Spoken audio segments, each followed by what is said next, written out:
विद्यार्थ्यांसाठी मैदानात उतरलेले सोनम वांगचुक यांच्या उपोषणाचा आज 26वा दिवस, त्यामुळे वांगचुक यांच्या प्रकृतीबाबत चिंता निर्माण झाली आहे। विरोधी पक्षाच्या खासदारांनी वांगचुक यांना पत्र लिहिले। वांगचुक यांनी बेमुदत उपोषण मागे घेण्याचं आवाहन करण्यात आलेलं आहे त्यांना।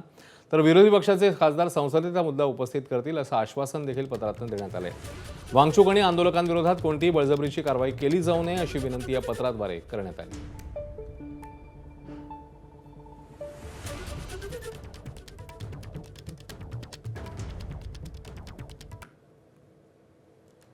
परवा जेव्हा हायकोर्टामध्ये मी स्वतः ॲज म्हणजे त्यांचं डॉक्टर म्हणून मी कोर्टासमोर न्यायाधीशांना हेच सांगितलेलं होतं की त्यांची हेल्थ आपण पूर्णपणे गेल्या 25 दिवसापासून सकाळ संध्याकाळ आपण हेल्थ चेकअप करत आहोत आणि त्याच्यामध्ये ब्लड टेस्ट किंवा इतर जे चेंजेस आहेत ECG सर्व आपण प्रॉपरली करत आहोत।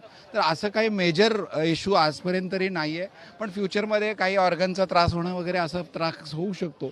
तर आता 25वा दिवस असल्यामुळे लवकरात लवकर सरकारने निर्णय घेतल्यास त्यांची जी मागणी आहे किंवा डिमांड आहे ती जर पूर्ण केली धर्मेंद्र प्रधान यांच्या राजीनाम्याची तर उत्तम राहील।